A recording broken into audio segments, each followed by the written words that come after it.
Welcome to everyone who has joined this seminar, this webinar.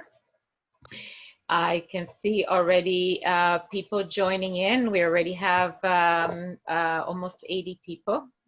Bienvenidos a todos que están en este webinar. Y bienvenidos y bienvenidas a todos, mientras que otros se juntan.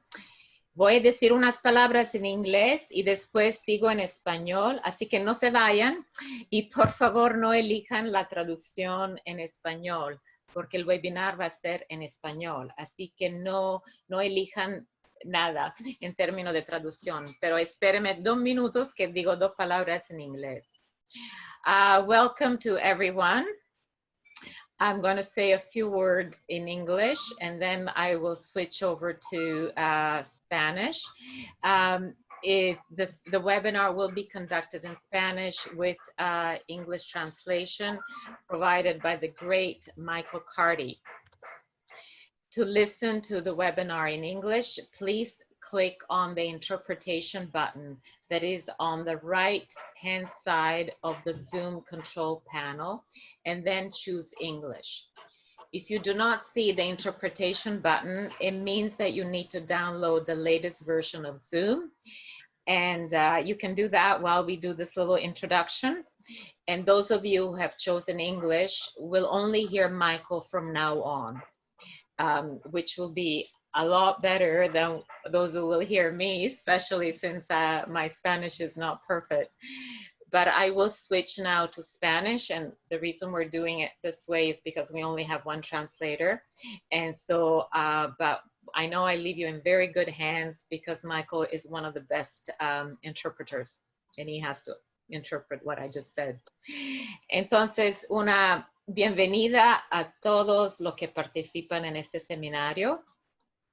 Tenemos personas de todo Canadá y de diferentes partes del mundo, de América Latina, de Malta, en varios países de Europa, hasta Camboya, creo. Mi nombre es Jenny Cafizo y soy la directora de Canadian Jesuits International.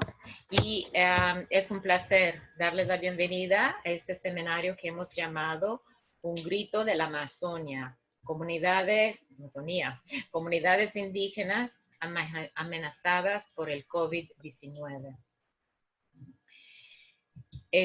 Primero les daré unas informaciones cómo vamos a llevar este webinar. Para evitar distracciones, se silenciarán todos los micrófonos y se apagarán los videos de todos.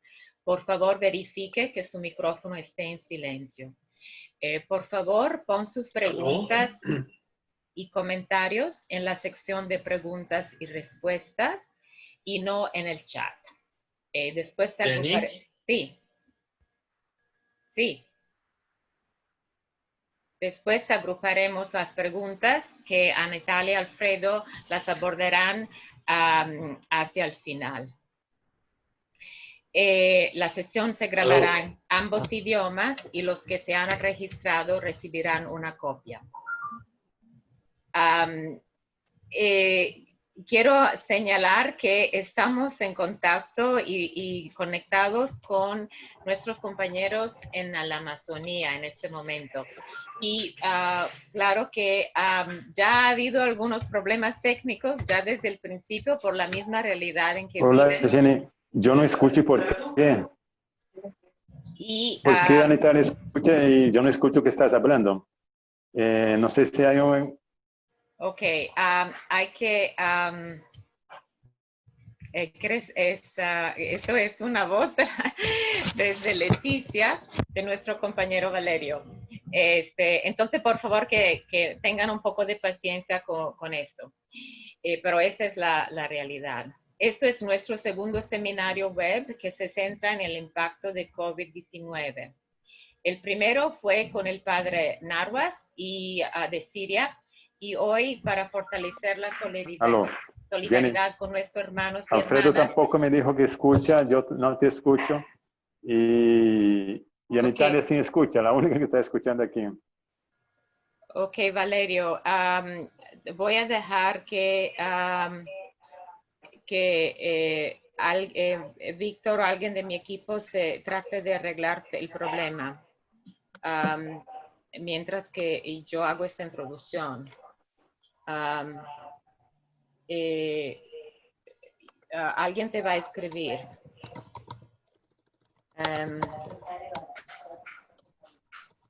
Sí. Entonces, quiero seguir con, a pesar que estamos en diferentes lugares, el seminario está organizado desde Toronto y según nuestra práctica, queremos reconocer el suelo en la que nos encontramos y reconocer su presencia tanto en el pasado como en el presente, y la necesidad de continuar el trabajo por la justicia indígena. Por lo tanto, como CGI,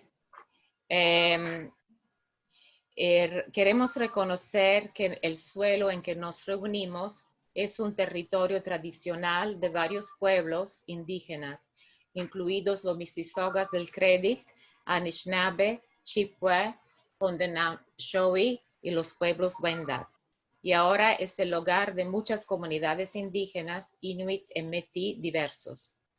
También reconocemos que Toronto está cubierto por el Tratado 13 hecho con el pueblo de los Mississauga del Credit. De la misma manera, quiero que tomemos un minuto de silencio para recordar a todos aquellos que actualmente están de luto por alguien que han perdido, incluso en Italia, que ha perdido un cuñado al COVID, o aquellos que están enfermos, los que tienen miedo y los que sufren hambre y pobreza a causa del COVID. Y entonces tenemos un momento de silencio.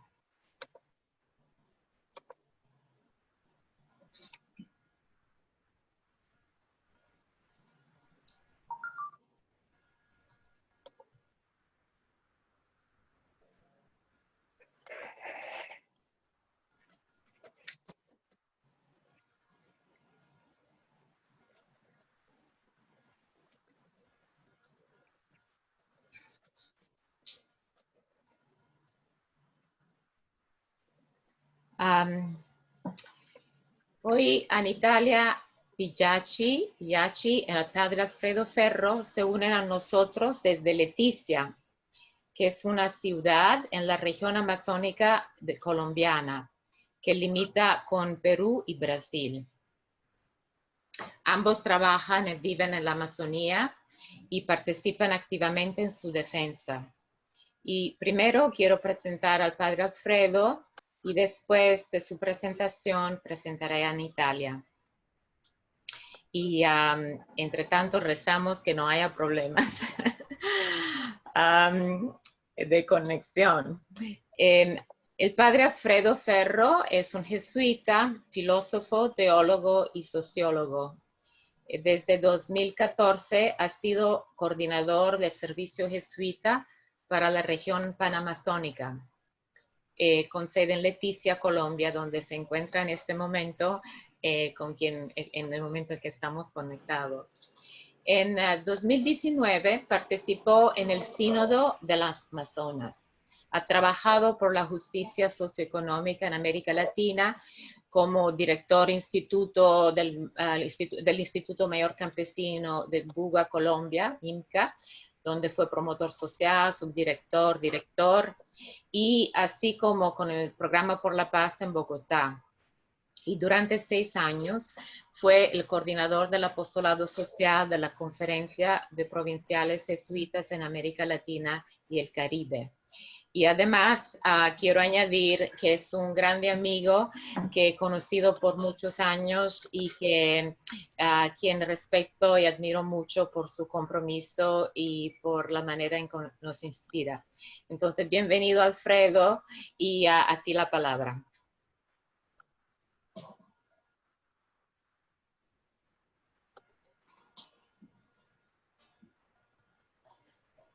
Buenos días con todos. Alfredo tiene algunos problemas técnicos para poder escuchar. Ahora nos escucha. Gracias, Alfredo, por continuar con tu presentación.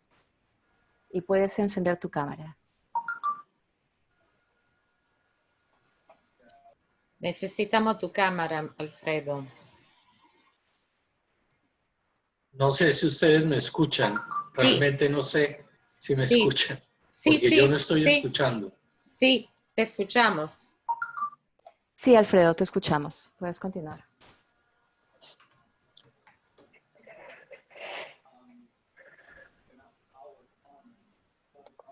Bueno, mi nombre es Alfredo Ferro, jesuita, soy el coordinador del Servicio Jesuita Paramazónico.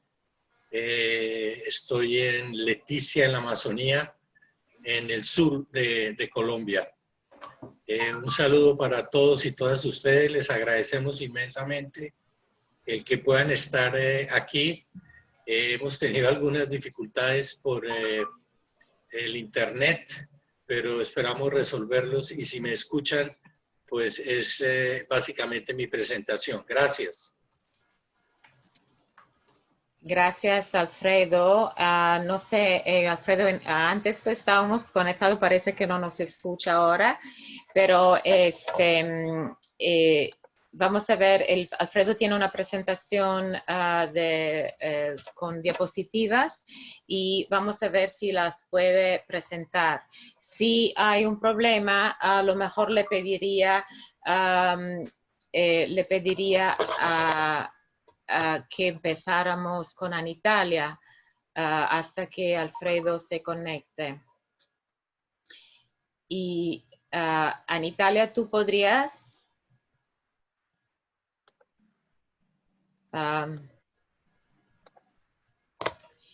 Bueno. ¿Hola? Sí, claro. Aquí Okay. estoy, atenta. A lo mejor hasta que parece que el padre Alfredo tiene unos problemas, entonces mientras que eso se resuelven, a lo mejor podrías empezar tú, pero igual no te vemos. ¿Tú puedes aprender tu cámara, por favor?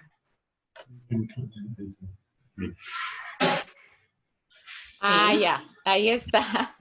Muy bien, Natalia. Entonces, mira, voy a presentarte hasta que esperamos que el padre se conecte con nosotros. Y entonces, quiero presentar a Natalia Piachi, que es una líder comunitaria Utota y es miembro de la Comisión Coordinadora de la Red Eclesial Panamazónica, REPAM.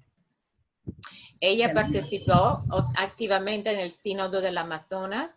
Ella compartirá con nosotros cómo su comunidad y su familia viven bajo la amenaza de COVID-19, que la ha tocado muy de cerca con la muerte del cuñado y expresamos nuestra pésame. Y ella va a hablar de la importancia del liderazgo y de la solidaridad de las mujeres indígenas durante este tiempo.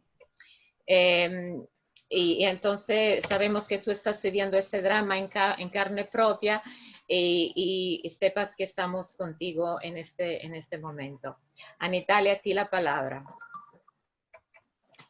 Ahí está.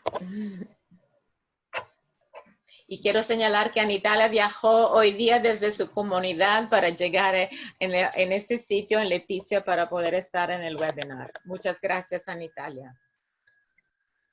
Hola a todos. Muchas gracias. No te escuchamos bien, Anitalia. Tienes que estar más fuerte. Hola. ¿Ahí? Sí, ahí mejor. Vale. Bueno, cordial saludos a todos los que están aquí. Hoy nos encontramos desde todos los lugares del mundo, imagino yo.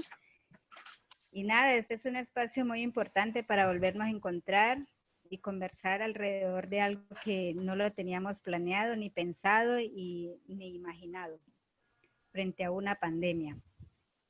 Soy Anitalia Pijachi Cuyuedo, para los que no me conocen. Pertenezco al pueblo indígena Ocaina, por lado de mi padre, y Muinamurui o Huitotos, por lado de mi madre. Vivo acá en un resguardo indígena, Ticuna Huitoto, a la altura del kilómetro 6. Y pues acá en Leticia llevamos una normatividad para poder salir. Entonces hoy es jueves y es mi día de pico cédula. y solo tengo hasta las 3 de la tarde porque de ahí ya no hay transporte, así que me tocaría regresar caminando. Nada, y compartir con ustedes este espacio de cómo se vive esta pandemia aquí en esta región fronteriza y por los medios de comunicación que en sus momentos puedo tener acceso y darme cuenta qué es lo que pasa con la Panamazonía a través del trabajo que hace la Red Eclesial Panamazónica Global, la REPAN. Entonces, puedo decir que estoy informada, no del todo, pero como estamos en territorio y como lo he vivido, entonces puedo compartir esa experiencia. Son 20 minutos que puedo compartir con ustedes. ¿Qué ha pasado con esta pandemia? Italia, solo acuérdate de poner tu micrófono cerca de tu boca. Ya, pero tengo aquí a Alfredo molestando. Muy cerca. Anitalia, pon tu micrófono muy cerca de tu boca, por favor. Bueno, ¿ahí está bien? Sí, sí, gracias. Vale. Bueno, les decía qué ha significado la pandemia para los pueblos originarios acá, ¿no?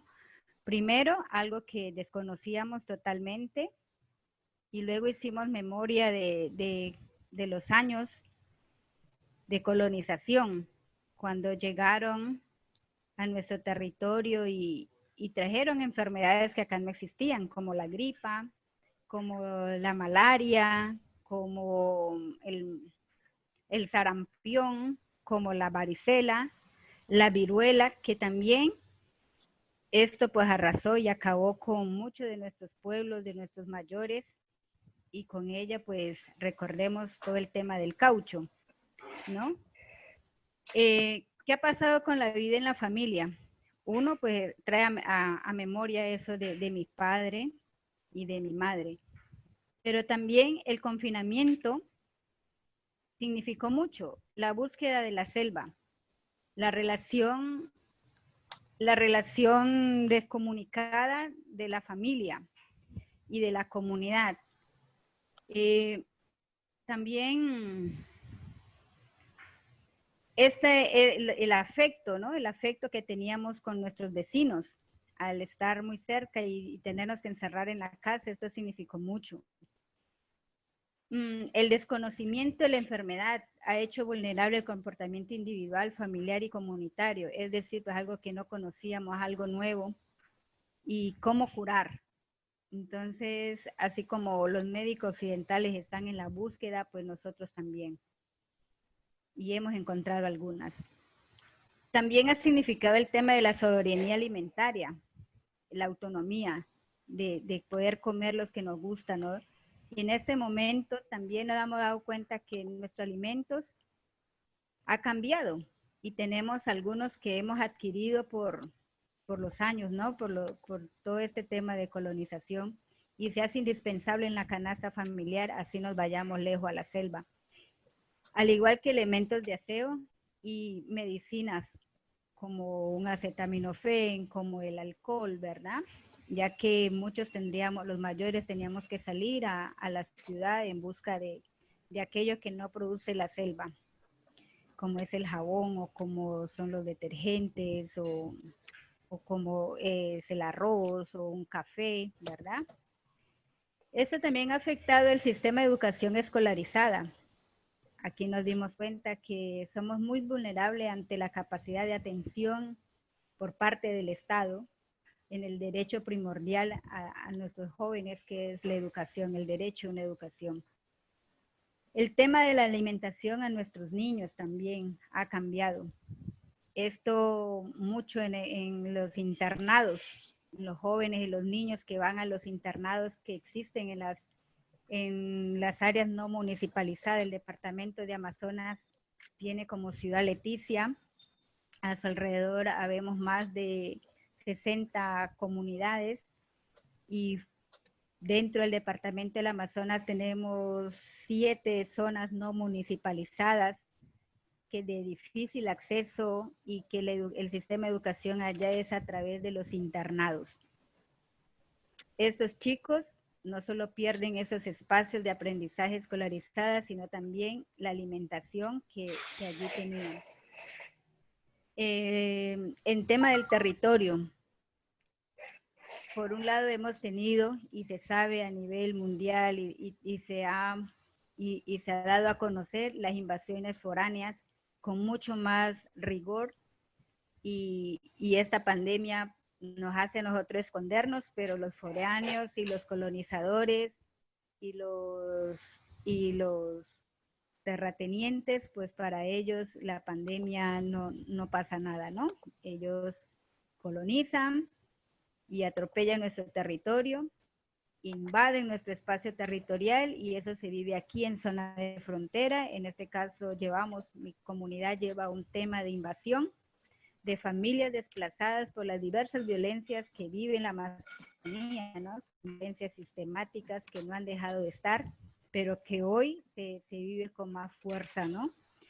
Y en tema de la atención a salud, con la experiencia vivida, con el tema de mi cuñado, pues nos damos cuenta de que de verdad los años que llevamos de lucha y de resistencia ante el gobierno en las mesas de concertación, en las mesas de diálogo, en las propuestas que hacemos los pueblos indígenas frente a una ley de salud que no responde y no garantiza esta atención, que es un derecho, que es uno de los derechos fundamentales también a poder tener esa garantía de atención en la salud pública, ¿no? Es nefasta, y eso se pudo evidenciar y todavía lo estamos evidenciando, tanto así que después de muchas muertes aquí en el trapecio amazónico, la gente no quiso ir y no quiere ir a las urgencias, a las salas de hospitales ni de clínicas, porque de una vez que entre, ya no se sabe que regrese, ¿verdad? Que retorne nuestra familia a la casa. También nos damos cuenta que la llegada de los médicos, más de 26 en un primer grupo de avanzada que llegó de apoyo al COVID, fueron 26, y el segundo grupo fueron de otros 26 jóvenes, médicos recién graduados, médicos, bacteriólogos, enfermeras, pues son muy jóvenes. Esto también ha sido jóvenes que apenas están aprendiendo y están practicando, porque nuestros médicos, los médicos blancos occidentales que atendían en los hospitales y en las clínicas, pues eran mayores de 60 años. Eso también trajo ese caos de atención en tema de salud pública. Y el sistema de red que se inventó para la atención en tema de salud, ¿no? Hubo un protocolo que se diseñó, pero no se cumple. Esta es la hora que después de la muerte de mi cuñado, hace un mes, cuando es 26, mañana 26 de junio, ya él cumple un mes. Es la hora que no han ido a hacer las pruebas a mi familia, a mi hijo en especial, uno de mis hijos mayores que estuvo ahí conviviendo con ellos muy de cerca, y a la comunidad en general. Hace unas semanas mandamos otro documento solicitando que se haga un tamizaje real a la comunidad, porque ya se nos han muerto varios, ¿sí? Varios mayores de nuestra comunidad, y no ha sido posible esa atención de nuestro sistema, de las EPS, que son las empresas prestadoras de servicio de salud, y a la cual los pueblos indígenas, en teoría, pues el Estado paga esos derechos por nosotros, y nosotros no podemos acceder a ese gran derecho. Entonces estamos en eso. Fuera de eso, el sistema de justicia, ¿a quién le pedimos que nos apoye y nos garantice esta atención, esta vulneración de derechos, cuando todos cerraron las puertas, pusieron los carteles de no atención con respecto a esta pandemia, y todo era virtual? Entonces también decir que este sistema, el tema de comunicación virtual, lo podemos sentir ahorita, ¿sí? Es también muy, muy precario, en especial en las zonas rurales, como son las zonas de carretera, los ríos y las áreas no municipalizadas, Si acaso a duras penas la comunicación está aquí en la ciudad de Leticia y también precaria, ¿no? Entonces imagínense los que estamos en la selva, los que vivimos fuera del centro urbano. También esto también hace parte de esa vulneración al derecho a la comunicación, ¿no? A una comunicación y a tener una información real y veraz de lo que sucede. Asimismo, puedo compartir con ustedes que la pandemia, con todo eso negativo, también trajo muchas cosas buenas, como es volver al territorio, ¿no?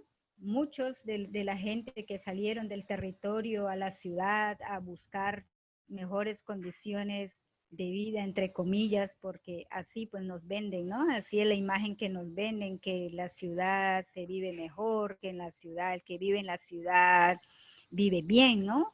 Pero eso es abstracto.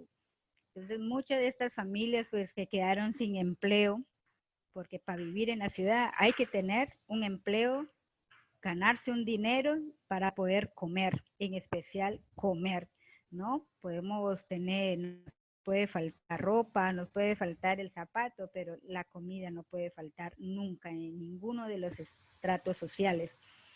Muchos regresaron y retornaron a su territorio y están reconociendo esa importancia del territorio, de la economía, de la soberanía alimentaria.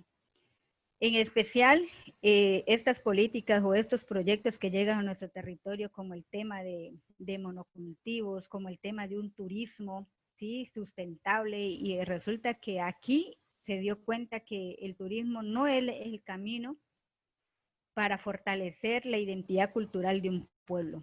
¿Sí? El turismo de artesanías, el turismo de danza, el turismo folclor, no, porque al no venir turista, ¿qué van a comer los indígenas que se han dedicado por muchos años en esta clase de turismo? Sí, bueno, el turismo de aventura, ¿sí? Entonces, el indígena empieza a reconocer y a revalorizar que el territorio, que nuestra cultura no es para andar mostrando de esa manera, sino que nuestra manera de vivir es una forma de habitar el territorio, es una manera de humanizar el territorio, que ese territorio es humanizado, es humano, ¿sí? Con todos estos más de 500 pueblos indígenas que habitamos la gran Panamazonía, y en Colombia pues somos 36. ¿Qué también nos trajo esta pandemia? Volvernos al autorreconocimiento de los saberes de nuestros mayores, de las plantas, de volver a caminar la selva y reconocer las plantas que el Padre Creador dio para la fiebre, para la tos, para los dolores de cabeza, para el cuerpo, ¿sí? Y volver a dietar. Dietar, que eso de verdad que lo hemos olvidado, dietar. Entonces la pandemia significó eso, también dietar el cuerpo, dietar el pensamiento, dietar el corazón, dietar la manera de actuar y de relacionarnos con nosotros mismos y nuestra selva, ¿no? Y con el agua. Entonces eso fue muy fructífero, es muy fructífero ahora. Por parte del Estado, ¿qué también nos hace daño? O puede ser de doble vía, ¿no? El asistencialismo. En este momento de pandemia puede ser un gran apoyo, pero que no se quede, ¿sí? Que solamente sea parte de esa ayuda humanitaria, más no que no se quede en nuestro territorio, que siempre tengamos que estar dependiendo de afuera. Por ahora, las atenciones han llegado, se ha movido la ciudad, se ha movido el país Colombia, muchos jóvenes moviéndose en salvar a los pueblos originarios a través pues de mercados, a través de elementos de aseo, con el tema de bioseguridad para la Guardia Indígena, para las autoridades del territorio, que siempre tienen que estar saliendo al territorio para conversar, para dialogar y a ver cómo frenteamos esto. Eso está bien, ¿sí? Pero también nos ha permitido ver que las políticas de gobierno, de todos los gobiernos de Latinoamérica, incluyendo el gobierno de Estados Unidos y de Europa, nos damos cuenta que no concuerdan con las realidades de los pueblos vulnerables, en este caso los pueblos de la Amazonía, llámense indígena, llámense campesino y llámense afrocolombiano, que ya habitamos este territorio. Pero sí es fundamental reconocer los pueblos originarios que llevamos más de 12.000 millones de años habitando el territorio. ¿Qué también nos muestra esta pandemia como fortaleza de comunidad y qué le pedimos, ¿no? Decir que todo el sistema de protección que planteó el Estado, ¿no? Sobre traer militares, militarizar nuestro territorio para evitar entrar, salir, venir, cerrar fronteras y esto, o obligar a la gente a que quedes en casa, pues también trajo problemas a nuestro interior de las familias y la comunidad, porque si bien llegan los militares a la Amazonía y se van a estas zonas lejos, donde si se le acaba el alcohol y si se le acaba todos sus materiales de bioseguridad, pues son unos más que llegan con el virus a los territorios. En este momento ya tenemos casos por Puerto Arica, Puerto Alegría, que es zona de frontera con Perú, por el río Putumayo, Tarapacá, también vecino con Brasil. Entonces todo es riesgoso, ¿no? Yo creo que le ha faltado o no ha faltado todo apuntarle mucho a la pedagogía del autocuidado, a hacer esta gran promoción. Si hecho por televisión, bien lo han hecho por radio, no es suficiente a la base, es otro lenguaje al interior de las comunidades, ¿no? Y que haya esa conciencia comunitaria de protegernos, de cuidarnos, de querernos.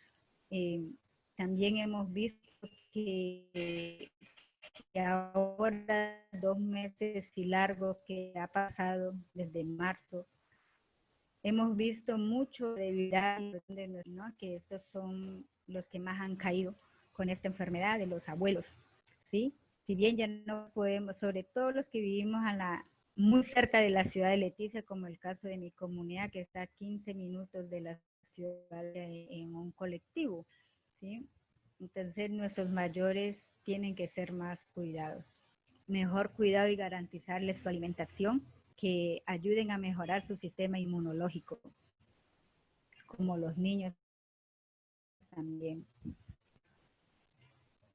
Que hemos pedido también el apoyo ahorita al tema de educación, ¿sí? Es una amenaza ahorita cuando la ministra nos dice que tienen que regresar al colegio y que van a empezar con los de grado 10º y 11, cuando todos nuestros establecimientos educativos de toda la Amazonía, y yo puedo gritar que es de la Panamazonía, nuestras instituciones, nuestras infraestructuras no garantizan y no están en garantía de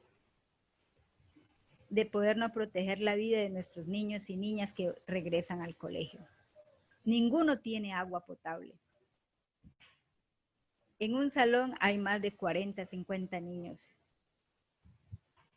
Si se ponen con el tema de educación por internet virtual, no lo hay, ha fracasado. ¿Sí? Ha fracasado. Muchas instituciones intentaron por WhatsApp, por esto, pero no hay, porque tener WhatsApp no es gratis. Hay que tener un plan de datos y eso no lo tiene la familia. Uno podría decir que el Estado debería darnos Wi-Fi gratis, garantizar nuestra comunicación virtual, pero tampoco los hay. Hemos pensado que podríamos regresar a la época de la escuela nueva y las cartillas, ¿sí? Quizás podríamos ser un buen planteamiento con las áreas más importantes del conocimiento, que son las ciencias sociales, las ciencias humanas, las ciencias naturales o la biología, la física, la química, las matemáticas y la literatura. Yo creo que con esas cuatro áreas del saber sería fundamental para nuestros niños y niñas en las comunidades indígenas, por ese tema de escolarización. Y ¿qué también hemos pedido? Que también hemos dado cuenta que no es suficiente los proyectos asistencialistas de soberanía alimentaria o de apoyar los cultivos, sino que también hemos dado cuenta que la ciudad necesita del campo, de las producciones de alimenticias que damos los pueblos indígenas, pero que ese sistema de cultivo tiene que tener apoyo. Hola. Creo, a lo mejor hay otro, está bien ahora en Italia, sigue. Sí, es que alguien timbró y me hizo doler el oído. Perdón.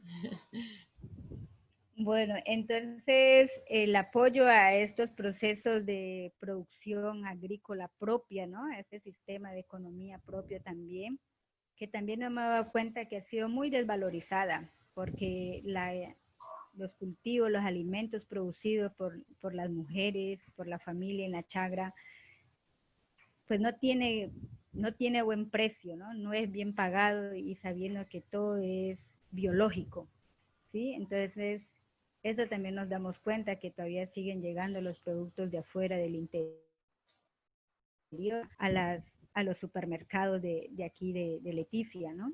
Pues eso no da garantía tampoco de la subsistencia de los más vulnerables, de los más pequeños, porque todo está caro. Ahora, Leticia, 1 kilo de arroz cuesta 3,000 pesos, el kilo de azúcar también. Bueno, en fin, entonces hay muchas cosas que hay que replantear en tema de política pública desde la Panamazonía y viendo estas realidades que hoy nos muestra y refleja el COVID-19. Yo creo que ya se acabó mi tiempo. Anitalia, no, mira, muchísimas gracias. No, queremos dar una oportunidad un poquito al padre Alfredo y de ahí tener algunos, dar la oportunidad a los que nos siguen de hacer algunas preguntas. Ya ha habido algunas que la gente ha mandado y entonces queremos tener un momento para esta oportunidad. Así que no te vayas. Vale. Y ha sido muy interesante la experiencia que nos comparte y entonces espéranos ahí y le vamos a dar la oportunidad al padre Alfredo y después regresamos a ti. Listo, muchas gracias. Espero yo muchas gracias, Anitalia, muchas gracias. Entonces, Alfredo, yo ya te presenté antes, yo no sé si me escuchaste, pero dado el tiempo, creo que vamos a pasar de una vez a tu presentación. Y ya he hablado un poco de ti, de tu recorrido, ojalá la haya escuchado, pero ahí estamos ahora con tu presentación. Muchas gracias. Y Anitalia, si tú quieres, puedes apagar tu video, pero no apagues tu conexión. A ti la palabra, Alfredo. Y tienes que aprender tu micrófono, Alfredo.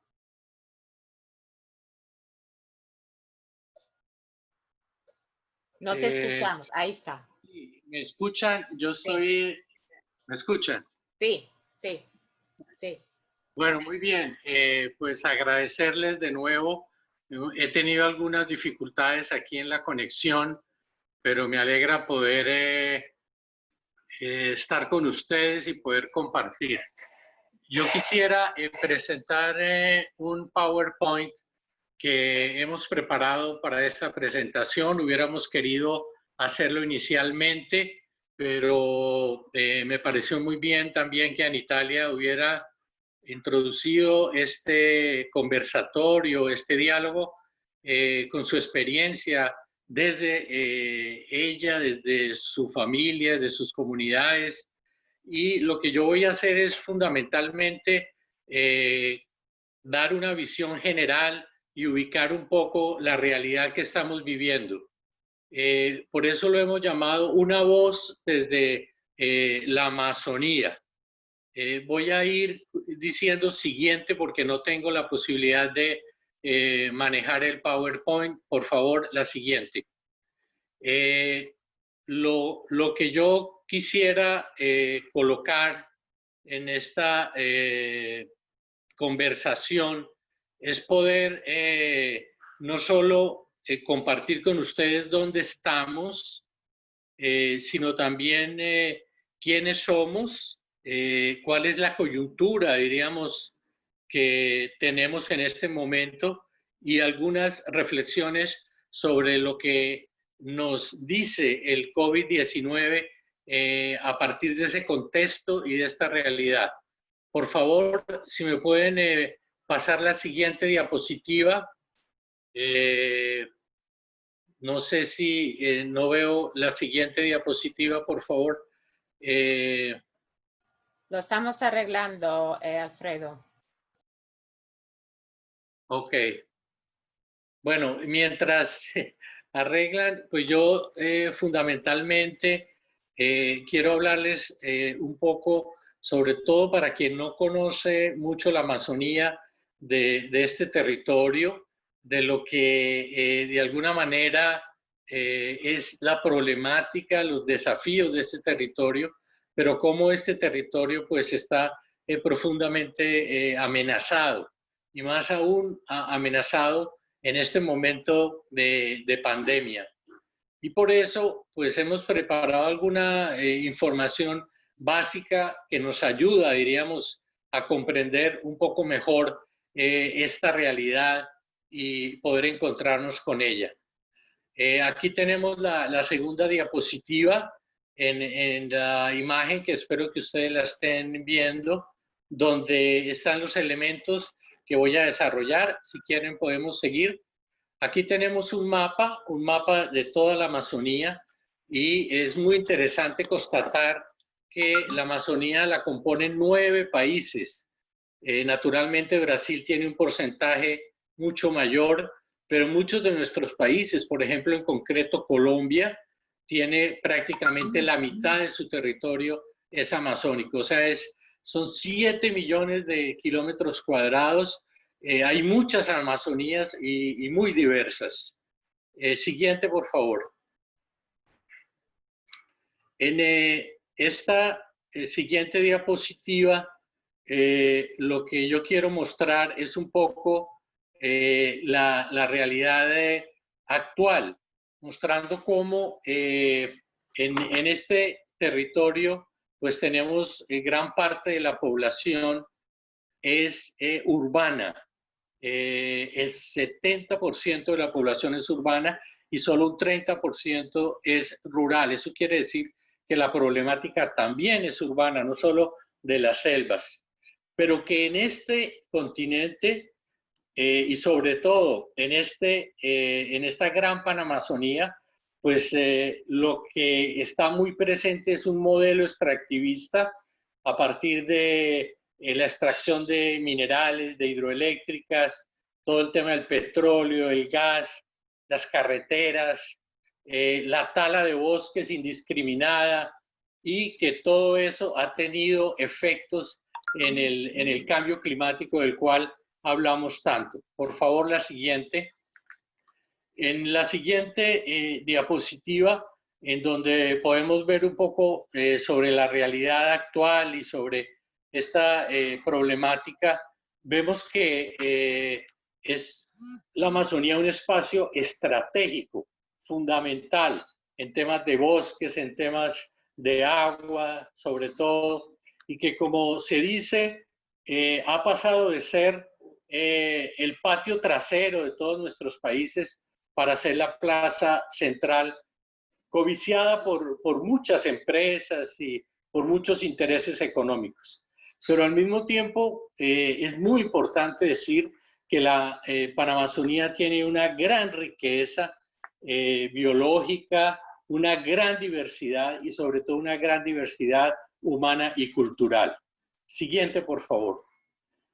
En la siguiente diapositiva quisiera presentar así muy rápidamente, porque esto es una síntesis muy apretada, cómo tenemos una población indígena significativa, de más de 3 millones de habitantes, donde hay muchos pueblos, cerca de 385 pueblos y lenguas habladas también, más de 240 lenguas. O sea, es mostrar y reconocer lo que Anitalia también nos comentaba sobre la riqueza de esta diversidad de estos pueblos y estas culturas indígenas. Siguiente, por favor. En la siguiente diapositiva, yo quisiera mostrar un poco cómo, de alguna manera, la Iglesia tiene una preocupación especial, y más ahora en esta coyuntura, valorando fundamentalmente estos pueblos. Tengo aquí un texto del documento de Aparecida, en el número 472, donde nos dice que la Iglesia valora especialmente a los indígenas por su respeto a la naturaleza y por el amor a la madre tierra, como fuente de alimento, casa común y altar del compartir humano. Esta foto es muy bella porque nos muestra la solidaridad del pueblo indígena, de sus mujeres, con los animalitos, dándole de mamar, como le da de mamar a su hijo, también le da de mamar a la naturaleza y a los animales en concreto. Es una mujer que se agacha para cuidar de la vida. La siguiente, por favor. En la siguiente diapositiva podemos iniciar como esta segunda parte que yo he nombrado como el quiénes somos. Y quisiera iniciar con la REPAM, la Iglesia en la Amazonía. Y esta red eclesial panamazónica que se ha creado, que es muy nueva, que tiene 6 años apenas, pues es una red muy interesante que busca articular todas las acciones de la Iglesia.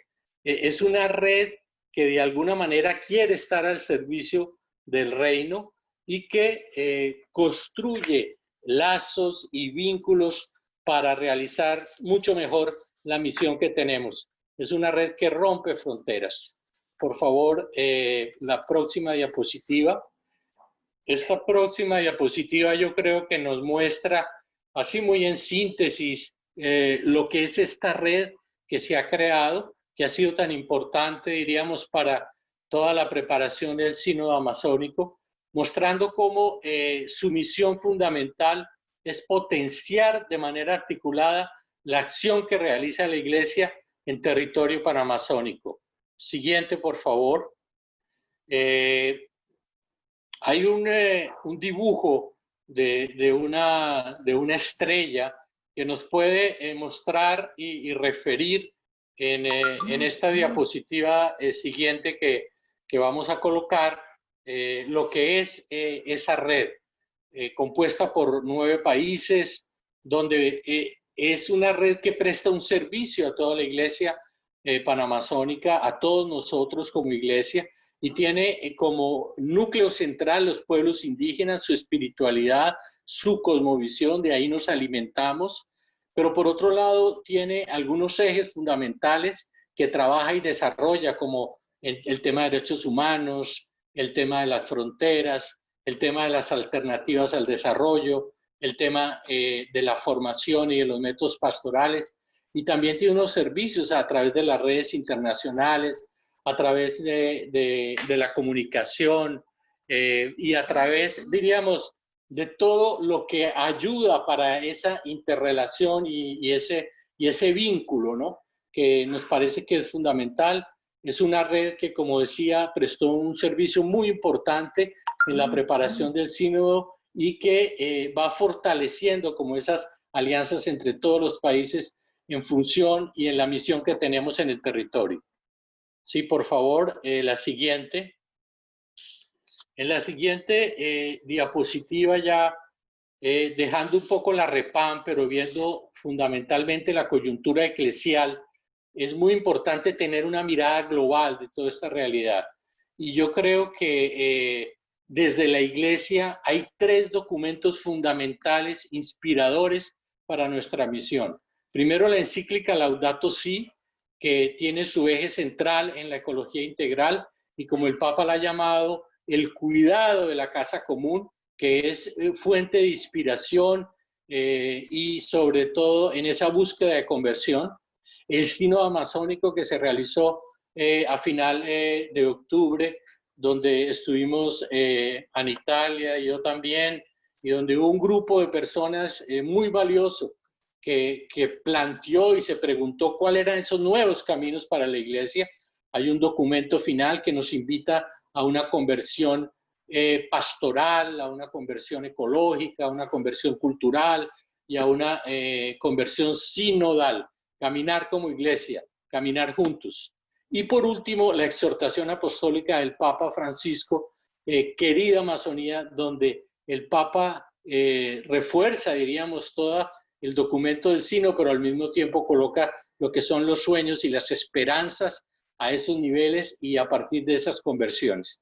Entonces yo creo que es muy importante en esta coyuntura entender, diríamos, los desafíos que tenemos y que estos documentos nos iluminan ciertamente.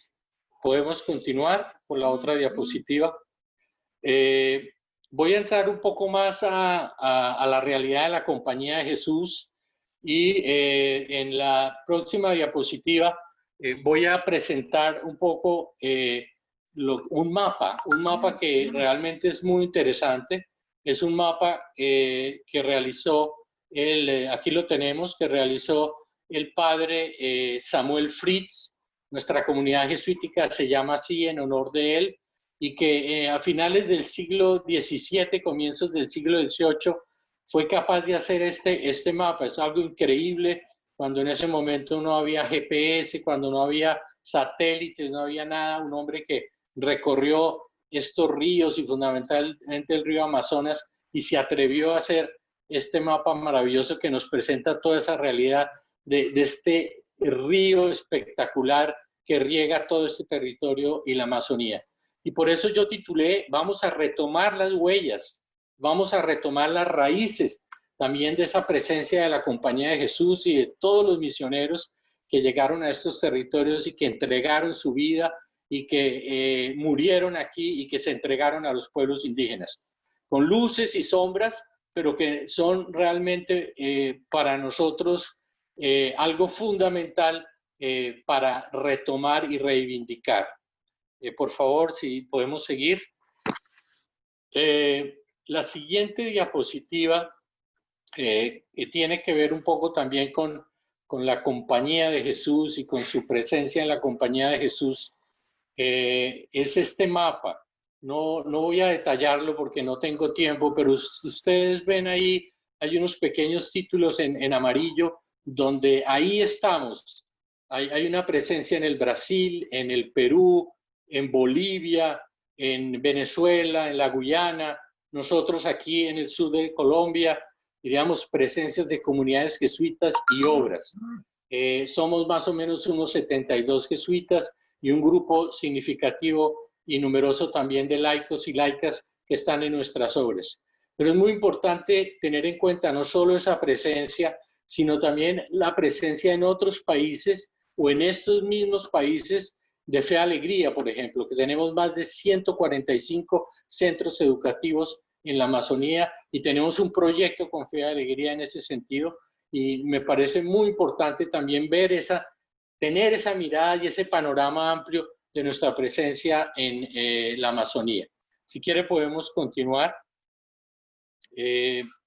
Ya entraría un poco más a focalizar la acción nuestra como Servicio Jesuita Panamazónico. Es una iniciativa de la Conferencia de Provinciales de América Latina que al tomar como una región prioritaria la Amazonía, decide crear este servicio.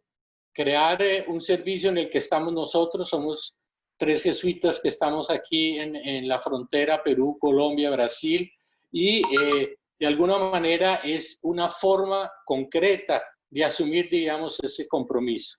¿Quiere? Podemos pasar la diapositiva y podría explicar un poco más en algunos aspectos lo que significa el estar aquí, lo que significa la misión de este servicio que estamos prestando como SJPAM. Y la primera pregunta es, desde dónde diríamos y qué queremos hacer. Y creo que una cosa que está muy clara es que queremos escuchar el clamor de la Amazonía, queremos escuchar los gritos de la tierra y el grito de los pobres, como nos lo hablan los documentos de los que estuvimos comentando, pero nuestro propósito es la defensa y la promoción de la vida y el medio ambiente en este territorio. También, y como lo decía antes, el por qué lo hacemos, porque la compañía quiere asumir un compromiso con la Amazonía y quiere que la Amazonía sea prioridad en su misión. Ya el cómo, pues hay muchas formas, pero en concreto el Servicio Jesuita Panamazónico busca formular una propuesta conjunta desde las presencias, en vínculo con todas las redes que tenemos en América Latina, ¿no? Y en ese sentido, pues nuestra misión es articular, ¿no? Es interconectar todos estos servicios en defensa, diríamos, del territorio y de sus pueblos. Si quieren, podemos seguir para la otra diapositiva. En esta diapositiva vamos a explicar un poco los focos. Muy rápidamente también, desde que inició este proyecto del Servicio Jesuita Panamazónico, vimos que era necesario dos focos fundamentales. Uno, que es el foco de los pueblos indígenas. Están en el centro de nuestro corazón, pero al mismo tiempo la sostenibilidad socioambiental. Entonces, todas las acciones que realizamos siempre las evaluamos, las miramos y las proyectamos a partir de estos dos focos que para nosotros son fundamentales y siento que para la compañía misma también son los focos centrales donde está centrada nuestra misión. Podemos continuar. Y ya para que podamos entender un poco dónde estamos, hemos hecho estos dos mapas que creo que van a ayudar. El primer mapa muestra un pequeño cuadro que ahí es donde estamos, en esa frontera de Brasil, Perú, Colombia, en la ciudad de Leticia. Y el segundo mapa nos muestra la característica, diríamos, de la frontera, donde Colombia está, diríamos, más al norte con un color más rosado, donde el Perú está en verde, que es toda la zona de Loreto, y el Brasil en la zona de Altos Solimões. Entonces, hay una problemática muy específica de la que también algo Anitalia comentó y que creo que es un gran desafío para nosotros desde esta frontera y desde la realidad amazónica prestar este servicio. Bueno, con esto vamos a seguir la diapositiva y ya la última parte, la cuarta parte que quisiera compartirles es un poco más profundizar de pronto y añadir algo a lo que Anitalia nos comentó. Y es lo primero, mostrar cifras, porque la pandemia llegó un poco tarde en relación a lo que llegó a Europa o como se inició en la China, pero en este momento, a 19 de junio, o sea, hace casi una semana, ya teníamos más de 33.000 contagiados y 12.000 muertos en toda la Panamazonía, de los cuales esos 12.000 eran indígenas que estaban contagiados y más de 1.000 muertos en 120 y pico países, 120 y pico pueblos de la Amazonía. Pero también mostrar que en esa Amazonía brasilera, que son la mayoría, hay casi en este momento ya 300.000 contagiados, esa cifra ha subido, y más de 10.000 muertos. Y aquí en una ciudad pequeña que ha sido noticia en toda Colombia, tenemos más de 2.300 contagiados, aunque dudamos de esas cifras, creemos que son más y cerca de 100 muertos. Para una ciudad de 50.000 habitantes, realmente es un número muy alto y hay una preocupación muy seria. Y sobre todo porque los efectos de esta pandemia, hay efectos en el desempleo, en la quiebra económica de muchas personas, de muchas pequeñas empresas, hay hambre, hay miedo, hay inseguridad. Podemos pasar un poco a la otra como para ver un poco cuáles son los efectos, diríamos, que se han producido y que ha producido esta pandemia. Y lo primero es decir que los pueblos indígenas están en una gran vulnerabilidad en el sentido de los contagios. Y por otro lado, pues son pueblos que han sido permanentemente discriminados. Los pueblos indígenas reclaman mucho de que nunca fueron consultados para tomar decisiones, para hacer acciones definidas. Por otro lado, lo que hemos visto es que el sistema de salud está colapsado, con un abandono desde hace muchos años del Estado, por parte del Estado. El hospital de acá lo han tenido que intervenir y hay situaciones muy duras, muy difíciles. No hay una unidad de cuidado intensivo. Todas las personas que necesitan cuidados intensivos tienen que ser enviadas a Bogotá con muchas dificultades porque aquí no hay carreteras, sino la única manera de llegar es por avión, por el río Amazonas. Y con una gran tristeza manifestar que los abuelos están muriendo, muchos de ellos porque tienen más posibilidades de contagiarse, son bibliotecas, son hombres y mujeres llenos de sabiduría, de conocimientos, y hay una gran tristeza por esa realidad. Podemos pasar a la otra diapositiva y mostrar cómo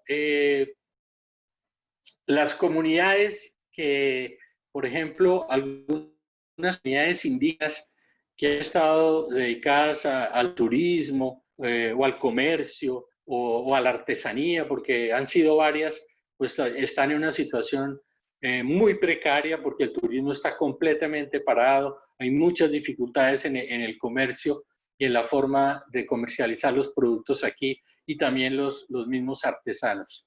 Hay comunidades que se han aislado, hay comunidades que están protegidas y están buscando protegerse, pero hay muchas que no quieren ir al hospital, muchas personas, y muchas de ellas también se están tratando con plantas medicinales y no quieren ir al hospital porque les da miedo si saben si tienen o no tienen, si no tienen, si se pueden contagiar y no creen, diríamos, en la eficacia de los hospitales. Y ya para terminar, son 2 puntos, por favor la siguiente diapositiva, y es un poco la pregunta que nos podríamos hacer, bueno, ¿qué estamos haciendo frente a esa realidad? Y lo primero es decir que estamos tratando de acompañar estas comunidades con asistencia humanitaria, con medicamentos, con elementos de protección, con medicinas, con herramientas, que son cosas urgentes, ¿no es cierto? Luego también el tema de la protección también exige no solo formación, sensibilización, sino ayudarles a que cumplan ciertos protocolos de seguridad. Y por eso el tema de la información y la comunicación es fundamental. En eso quisiera decir que la REPAM ha hecho un trabajo muy interesante de ir mapeando toda esta realidad de las personas que se han ido contagiando, de las personas que han ido muriendo y sobre todo la realidad de los pueblos indígenas. Podemos pasar para la otra diapositiva.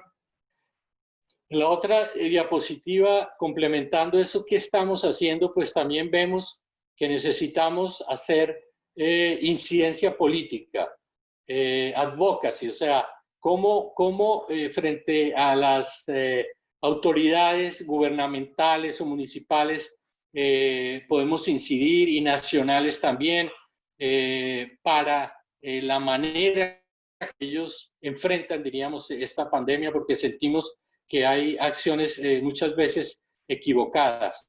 Y también porque necesitamos articular acciones con ellos.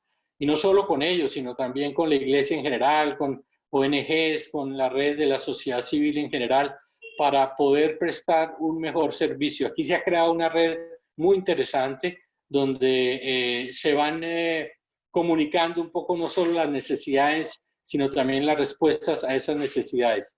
Y por último, pues hemos estado buscando recursos económicos, gracias a Dios. Ha habido mucha generosidad de instituciones o entidades o agencias de cooperación o amigos, familiares, conocidos que nos han apoyado y con esos recursos estamos llevando todas esas acciones. Y ya para terminar, por favor, la siguiente, tenemos 2 diapositivas y con eso terminamos mi exposición. es un poco cuáles son las lecciones que hemos aprendido. Podrían ser muchas, pero yo quisiera centrarme en algunas. Lo primero es confirmar lo que el Papa nos expresó en la Laudato Si. O sea, de alguna manera, él ya nos había mostrado la crisis socioambiental que teníamos, y esta pandemia nos lo caracterizó de una u otra manera. Por otro lado, vemos el paralelo que hay entre esa crisis y el COVID-19 en su repercusión en temas de salud, medioambientales y sobre todo, diríamos, en los pobres mismos y en los más vulnerados y vulnerables. Esta pandemia nos muestra que a la hora de la verdad no estamos en el mismo barco, aunque sí en la misma tormenta, porque hay personas que van en yate, como decíamos, y hay personas que van en una pequeña canoa que se está inundando. O si estamos en el mismo barco, creo que no estamos en el mismo lugar del barco. Bueno, por otro lado, y ya terminando la última diapositiva, nos parece que es muy importante hacer una reflexión sobre el sistema o el modelo de sociedad que hemos construido. Ya el Papa nos lo había advertido y nos lo está diciendo hoy, en el sentido también de hacer un análisis de lo que es la economía. No cualquier economía nos sirve. Por favor, la última diapositiva. Ya estoy entrando en los últimos dos elementos y estaba hablando de la reflexión, de esa reflexión que tenemos que hacer, de ese análisis profundo que tenemos que hacer sobre este modelo económico, sobre ese sistema que tenemos, y el que no vamos a poder volver a la normalidad. La coloco entre comillas porque sentimos que, aunque estamos muy deseosos de volver a esa normalidad, tiene que ser otra realidad, y hay muchas cosas que esta pandemia nos tiene que enseñar. Y finalmente, creo que esta pandemia nos ha enseñado que podemos vivir con menos, que podemos consumir menos, que podemos comer más sano y que también podemos reciclar. Es también el llamado que nos hace el Papa Francisco. Bueno, pues les agradezco mucho. La última diapositiva es decirles que queremos abrazar la Amazonía, queremos, diríamos, ir juntos en esta misión y agradecerles infinitamente su presencia aquí entre nosotros. Mil gracias. Gracias, gracias Alfredo y a Natalia por esta presentación, a pesar de todas las dificultades que hemos tenido porque justo hoy día no había buena internet en Leticia, pero han logrado encontrar una solución con celulares varios y estamos muy agradecidos, y ahí vemos al padre Valerio atrás de Alfredo, que está dando su apoyo también al seminario. Muchísimas gracias. A pesar de todo eso, han logrado hacer su presentación, y yo sé que dijimos que íbamos a terminar a las 2 de Canadá, de Toronto, que hace 8 minutos atrás, y entiendo que hay gente que tiene que irse porque ya hemos pasado nuestro tiempo, pero sin embargo, yo propongo para los que pueden de quedarnos otros 10 minutos nada más para responder algunas preguntas. Hay como 20 preguntas, pero le hemos agrupado. Además, tengo que decir que ya mientras venían las preguntas, no sé si por telepatía o qué, pero Alfredo ya ha contestado varias. Y entonces, pero a lo mejor podemos señalar algunas y solo recordar para que los que entre tanto nos van a dejar que este seminario va a ser, es grabado y lo van a encontrar en nuestra página web. Y entonces, por favor, consulte. De toda manera, vamos a quedarnos otros 10 minutos y le quiero plantear unas preguntas.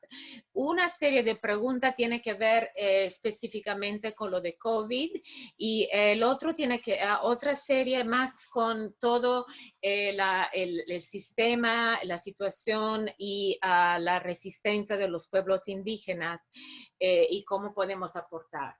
Entonces, la pregunta sobre el COVID mismo, algunas cosas ya lo han mencionado y quieren, bueno, una pregunta es específicamente para Natalia, cómo es la situación en su pueblo mismo, pero hay una serie de preguntas también, cómo es que los indígenas han podido aportar en esta pandemia su propio saber, su propia manera de manejar la pandemia y inclusive en términos de relaciones comunitarias y si hay un movimiento, una fuerza organizada de movimiento social en su pueblo y en Leticia para hacer frente a la situación de COVID. Entonces, esas son una serie de preguntas específicas sobre COVID y después pasamos a otra.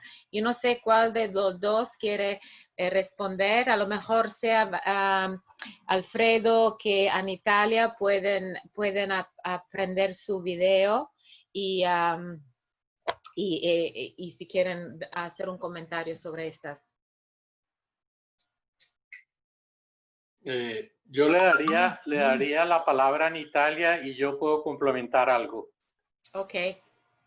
Y obviamente lo tenemos que hacer un poquito breve, pero que queremos que abordar dos preguntas a lo mejor, pero aún me parece importante que haya esta reflexión sobre estos comentarios. Gracias, Anitalia. Tienes que aprender tu micrófono.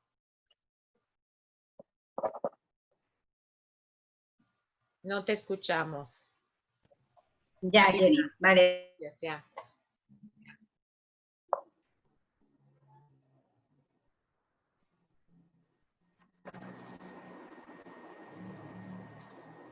Todavía, Anitalia.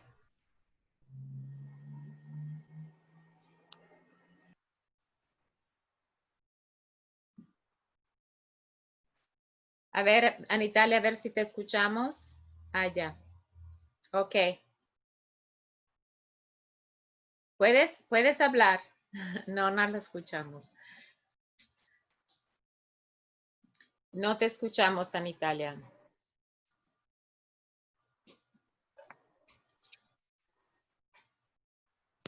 ¿Ahí? Ahí está. Gracias. Sí, ¿Hola? Sí, te escuchamos. Ya. Muy bien. Vale. Bueno, ¿qué hemos hecho en cuanto a movimientos indígenas como desde las organizaciones de... Bueno, nuestro sistema organizativo en Colombia tenemos dos grandes representantes, uno que es la UNIC, la Organización Nacional de Indígenas de Colombia, y tenemos la OPIAC, que es la Organización Indígena de los Pueblos de la Amazonía Colombiana. Bueno, entre ellos dos se armó un protocolo grande para todos los pueblos indígenas de Colombia y luego la OPIAC hizo uno propio para el territorio. Asimismo, se hizo una denuncia, una acción de tutela para atender al territorio en especial, ¿no?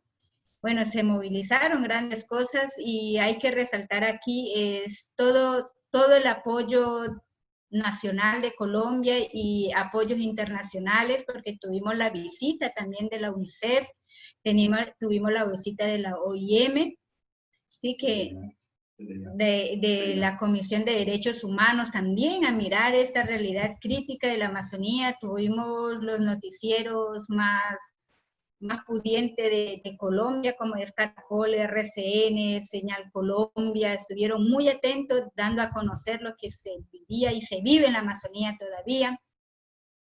En términos ya de la gente que habitamos el territorio, tuvimos la organización, que eso fue muy, muy rápido, como tenemos que vivir, ¿no? Entonces se organizó los cabildos indígenas en el territorio con la guardia indígena, hacer protocolo de entrada y salida de la gente. En el caso de mi comunidad, no podíamos cerrar porque la carretera atraviesa la mitad de mi comunidad y es la única carretera, vía de acceso que tiene Leticia para entrar a la zona rural. Entonces no pudimos cerrar y esto fue una de las grandes dificultades donde pudo entrar el COVID, ¿no? Pero igual la conglomeración y toda esta hermandad de las fundaciones de la ONG que siempre han estado en el territorio, como la Fundación Gaia, como FUCAI, y las universidades, en especial la Universidad Nacional de Colombia, todos hicieron para que sea posible todas estas ayudas, como instalar aguas en sitios estratégicos de las comunidades para poder hacer la pedagogía de lavado, que yo digo pues no es suficiente, ¿no? Lo otro también, se empezó a trabajar mucho la medicina tradicional, más que tradicional, como esa medicina ancestral, ¿verdad? De lo que yo decía, de volver al bosque, de volver a la chagra, de volver a sembrar aquellas plantitas que nos dicen los abuelos que hay que tener alrededor de su casa siempre, siempre, ¿no?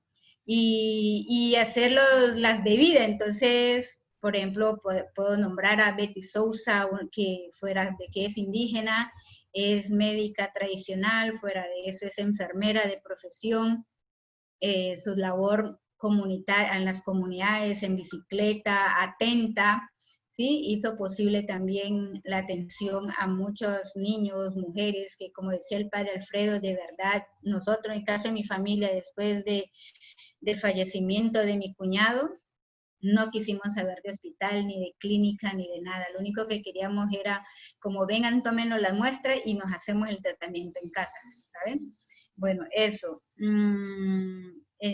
¿Qué más se ha fortalecido con eso como líderes indígenas? Creo que alguien me preguntaba allí, ¿no? La importancia de hacer red, ¿sí? En este caso, yo creo que así deberíamos vernos siempre, como humanos, y no como esa competitividad de que una ONG hace más, de que el gobierno hace poco o que las organizaciones luchan sola, sino que se ha podido ver y sentir que fue posible a través de esta pandemia vernos como humanos, como seres humanos que amamos la vida, defendemos la vida y el territorio, ¿no?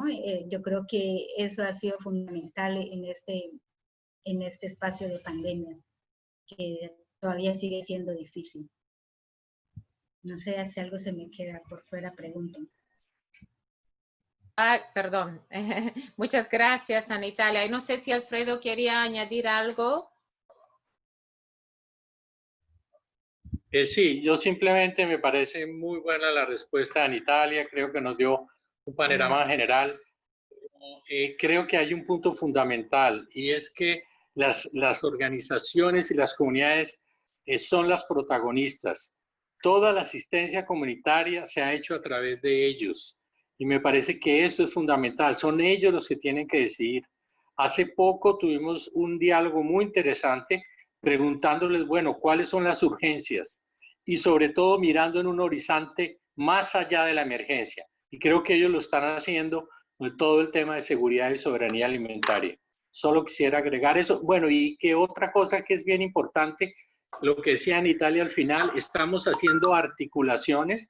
Por ejemplo, se está haciendo una articulación muy importante entre la Iglesia colombiana y la OPIAC, que es la Organización de los Pueblos Indígenas de la Amazonía, para ver cómo podemos acompañar juntos esta realidad. Es eso. Gracias. Muy bien, muy bien. Gracias. A lo mejor hay muchas preguntas sobre minas antipersonales, sobre el modelo extractivista. No vamos a poder abordar y le pido disculpas a nuestros oyentes o los participantes, pero creo que vamos a poder continuar esta conversación en otro espacio de la página web. Pero sí quería mencionar una cosa que me parece importante. Hay varias preguntas sobre solidaridad, de cómo se puede aportar, y especialmente hay unas preguntas respecto a cómo podemos apoyar a las comunidades indígenas y pueblos originales para que se respete su autonomía, y en especial si ustedes tienen algunas ideas de cómo establecer comunidades hermanas entre los pueblos indígenas amazónicos y los pueblos indígenas aquí en el norte, Norteamérica. Hay también aquí un movimiento muy importante de pueblos indígenas que luchan por su soberanía y su desarrollo, su independencia, y entonces entonces hay una pregunta si hay unas ideas de cómo se podría avanzar eso.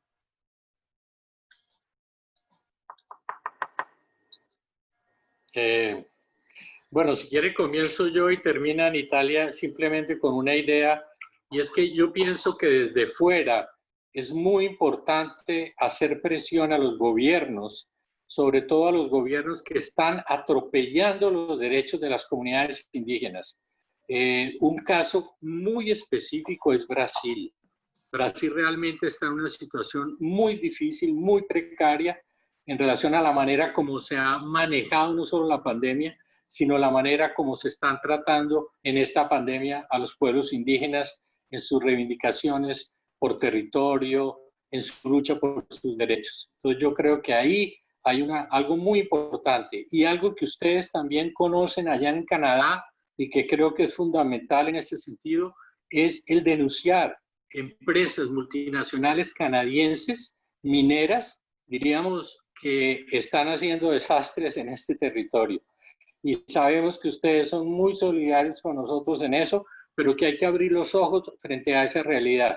Eran un poco las preguntas que se estaban haciendo sobre el modelo extractivista y todo, donde estas grandes multinacionales, diríamos, son muy problemáticas en el territorio, no tenemos posibilidad de ahondar en eso, pero creo que vale la pena tenerlo en cuenta porque varias de ellas son canadienses. Gracias. En Italia, no sé si quieres añadir algo. Bueno, sí, algo así, eso es como muy grande, ¿no? Y yo creo que esa es la voz que siempre hemos pedido y creo que eso fue bien claro en el documento de sínodo, ¿sí? Querida Amazonía, a caminar esta lucha de resistencia por el territorio y el respeto por la madre naturaleza, ¿no? Y que hoy, pues, en esta pandemia, mientras estamos en confinamiento, pues lo que yo decía, las empresas no han parado y todo este comercio extractivista y de acumulación de riqueza, pues han estado presentes en nuestro territorio. Esa es la voz que también digo yo siempre, apóyennos porque ustedes tienen la capacidad de comunicación y la capacidad de apoyarnos y de tejer esas redes con los derechos internacionales humanitarios. Pero ya en base, para seguir fortaleciendo nuestros propios procesos comunitarios de propio desarrollo, es el apoyo a nuestra propia economía, ¿cierto? Que nuestra economía sea apoyada a través de todos estos insumos que hoy padecemos en tema de mejorar la calidad de nuestros productos o de nuestros subproductos también y mejorar la calidad del suelo en espacios donde ya hemos sembrado por mucho tiempo. Que también hemos dado cuenta que gracias a todos estos aportes, ¿no? Que yo decía en mi intervención, es tener cuidado con el asistencialismo, ¿no? Que este asistencialismo no se quede en nosotros porque eso nos ha hecho mucho daño y nos ha quitado la dignidad, ¿no? Entonces, que este sea un momento de unirnos en red, en hermandad, y que a través de estos aportes que nos hagan, ¿no? En tema de, digo yo, en tema de la agricultura, de la tecnificación de nuestro mercado. Por ejemplo, mi comunidad hace 2 años veníamos trabajando en que nos apoyen con una instalación de despulpadora de frutas, que tenemos mucho, ¿no? Siempre hay cosecha durante el año, entonces siempre pedíamos en una despulpadora, en apoyarnos en hacer un marketing, por ejemplo, porque yo digo, muchas cosas a nosotros no nos tienen que venir a enseñar, porque sembrar sabemos, porque sabemos sembrar lo que producimos y lo que nos gusta comer. ¿Sí? Nosotros no somos de siembra de soya, no somos de eucalipto, ¿no? Nosotros somos de yuca, piña, de caña, pero a nuestro estilo, a nuestro propio sistema de diversificación en nuestras chacras, en nuestros cultivos, ¿sí? Entonces necesitamos eso. Y los apoyos en las herramientas tecnológicas que no contamos, ¿sí? Por ejemplo, que un asadón, que ayude a mejorar nuestro trabajo, ¿verdad? Que nos facilite un poco más nuestro trabajo. ¿Qué más? También con las crías de animales de corral, porque esto también ya es algo nuevo y eso nos lo enseñaron los capuchinos, dice mi mamá. Los capuchinos fueron los que llegaron con las gallinas y los patos, ¿sí? Y pues ya lo aprendimos a comer. Con los cerdos también, que se puede criar, ¿no? La familia puede tener. Entonces sería con estas pequeñas y algunas semillas que de alguna manera se fueron escaseando en el territorio porque pues vimos que la otra economía era bonito, pero pues ahora ya nos dimos cuenta que podemos tener los títulos que querramos, podemos salir a viajar a donde querramos, pero como dice mi mamá, hay que ser como la guara, ¿no? Como los animales, como los roedores o como las aves, siempre llevar semilla, cargar su semilla donde vaya siempre. ¿Sí? Entonces, hay muchas semillas que pues no están, y si están lejos y que no podemos salir, ¿no? ¿Cómo hacer posible esos intercambios de semillas desde la zona de Barcia, ¿no? Porque esa es la gran diferencia de nuestra Amazonía también, que somos una selva tropical, que nos diferenciamos entre los cultivos de zona de Barcia, de zona inundable de la Amazonía, y la zona de altura, ¿no? Muchas semillas de la altura pueden crecer en la zona baja, muchas semillas de la zona baja pueden crecer en altura, y podríamos hacer estos intercambios. Yo creo que así, ¿no? Como para mitigar esto y pensando en una pospandemia y en futuras pandemias también, que no nos cojan como nos cogió esto, porque para mí la pandemia hacía parte de una historia pasada en Europa, en el tiempo de la cauchería, pero ya nos damos cuenta que seguramente seguirá viniendo otra pandemia. Muchísimas gracias. Mira, con eso yo creo que vamos cerrando. Hay muchas preguntas, pero esto solamente quiere decir que hay que conversar más. Y lo vamos a hacer. Y entonces una conversación muy rica en que han participado varios desde muy lejos, que pensamos que hay un participante de Camboya inclusive. Y entonces quiero primero agradecer a Natalia por haber salido esta mañana. Y no sé a qué hora tuviste que salir de tu comunidad para llegar hasta aquí, hasta Leticia, para participar, y realmente te agradecemos de todo corazón, y sepas que estamos contigo en este momento tan difícil para ti y para tu familia, en este momento de duelo, y además de mucho duelo por toda la comunidad. Y creo que tus palabras nos han tocado profundamente hoy día, y te sentimos como muy, muy cerca.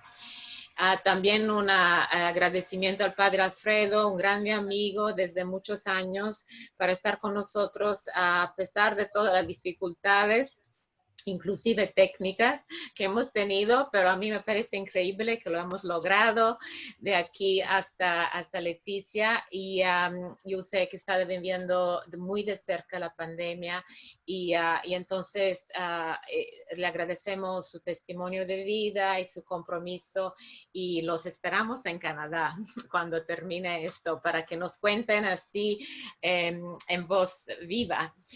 Quiero agradecer a toda la gente que nos ha acompañado hoy y también a nuestro grande traductor, Michael, que ha habido ya varios comentarios diciendo que la traducción ha sido perfecta y eso que ha tenido que traducir mi español. Así que muchas gracias a Michael y también al equipo de Canadian Jesuits International que realmente son excepcionales y que han ayudado a organizar esto y a hacer que se resuelvan todos los problemas en el medio de vivirlos. También quiero recordar que se va a enviar la grabación y del seminario web a todos los participantes. Y los quiero invitar a visitar nuestro sitio web donde van a encontrar más historias del trabajo que apoyamos como Canadian Jesuits International y también recordar la campaña sobre COVID que tenemos para apoyar este tipo de iniciativas, no solamente en la Amazonía, pero también en otros países donde también están sufriendo la gente más marginada, en India, en África, en otros países. También le invito a visitar la página web de la CEPAL. Sé que tenemos varios compañeros de la CEPAL. Yo creo inclusive Roberto Aramillo estaba participando, no sé si todavía está, la presidenta de la CEPAL, y ahí tienen un canal YouTube donde van a poder ver otros seminarios que se han hecho sobre la Amazonía, con unos testimonios muy importantes, un análisis muy interesante. Por favor, estar atentos porque va a haber más seminarios web, entonces por favor consulte nuestro sitio web y le deseamos a todos ustedes, donde sean, todo lo mejor. Seguimos trabajando por la solidaridad, la seguridad, el bienestar y más que nada por la esperanza. Y es una esperanza que nos viene de la testimonianza de personas como Anitalia y Alfredo y Valerio, que aparece su nombre ahí en la pantalla y que está trabajando con Alfredo. Así que muchas gracias y nos vemos pronto.